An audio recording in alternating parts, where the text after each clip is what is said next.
Well, howdy there, Internet people. It's Bo again. So today we are going to talk about Russia's capabilities and successes or lack thereof when it comes to foreign policy. And we're going to do this because I got a message that raised some questions and they deserve to be answered. We're just going to kind of go through it and see where we end up. Okay, so here's the message.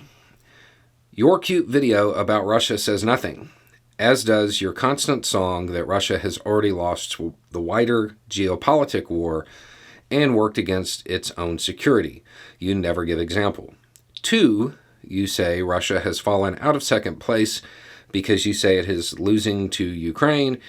It is not losing to Ukraine. It is fighting against best armament NATO has to give. And then there's a slur about Zelensky. Okay, first, next time just send it in Russian. Seriously. Okay, so I never give examples about how the invasion of Ukraine has already cost Russia geopolitically. The real purpose, the stated purposes, even the pretexts acknowledge this, that part of Russia's reasoning for doing this was to provide a buffer against NATO. NATO expanded. It didn't deter membership in NATO, it increased it. Aside from that, it's still the resolve of NATO members, primarily those in Eastern Europe. A good example of this, and we are going to talk about one system. It's called HIMARS. Y'all are about to learn more about this system than you will ever need to know. But it's important to illustrate the point. Poland, in 2019, they ordered 20 HIMARS. They haven't taken possession of them yet. So prior to Russia pulling this little stunt and invading Ukraine, Poland wanted 20 HIMARS. This is a rocket system. During the war in Ukraine, NATO provided 16 HIMARS initially to Ukraine. There are more on the way. And these 16 systems were devastating to Russia, and they helped Ukraine push Russia all around the map.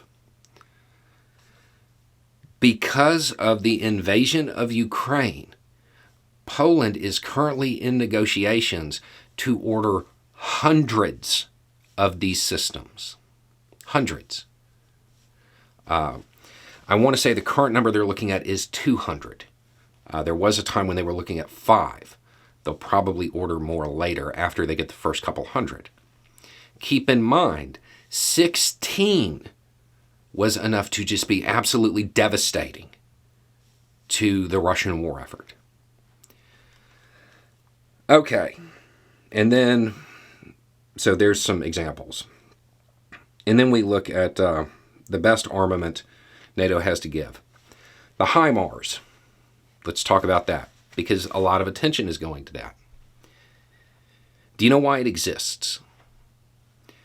Because during the first Gulf War, the U.S. military kind of realized the predecessor system, which is a tracked version, it's way heavier. It's harder to move as far as airlifts and stuff like that. So they wanted one that had higher mobility. That's that high part of this, HIMARS, High Mobility Artillery Rocket System. So the HIMARS was developed, the first time it appeared in public was in 1993. That's the best armament, the high-tech stuff. Now, granted, the system has been upgraded since 1993, but this is not like cutting-edge stuff. More importantly, if you were to Google and look at the range of this thing, it will be anywhere from 5 miles to like 190 miles, I think, because it depends on the type of munition that is loaded into the back of this. For those that don't know what this is, it's basically a truck with a box on the back that launches rockets. And it has range.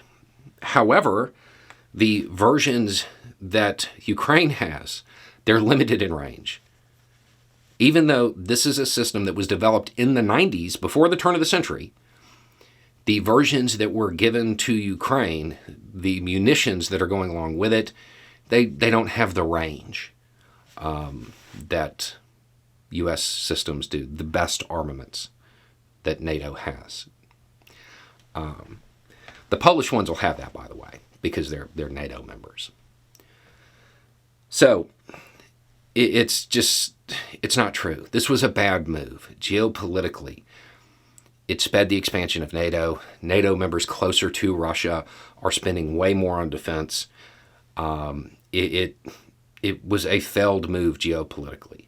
The only thing that Russia can even hope to accomplish at this point is good old-fashioned imperialism. Take dirt and hold it. And they're not even doing well at that. The weapons that Ukraine is getting are intentionally kind of capped. They're literally not the best that NATO has, and that's on purpose.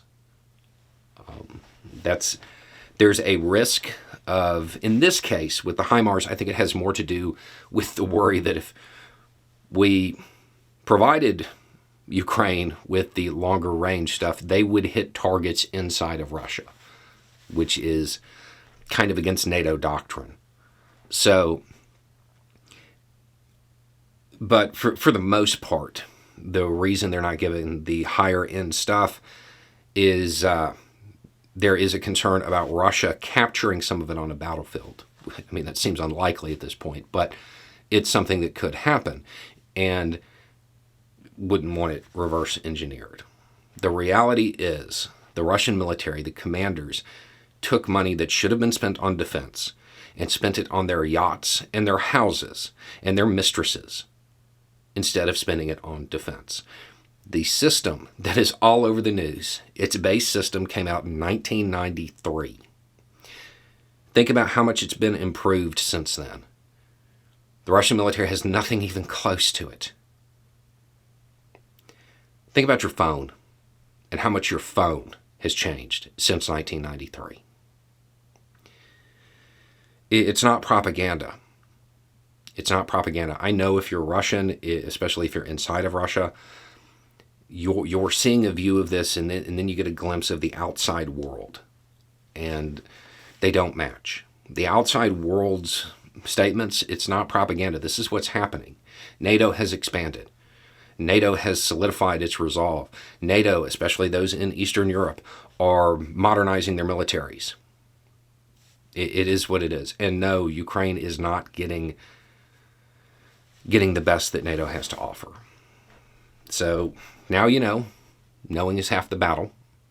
The other half is violence, conducted by rocket systems that have ranges of 100 miles or more and are accurate to within meters.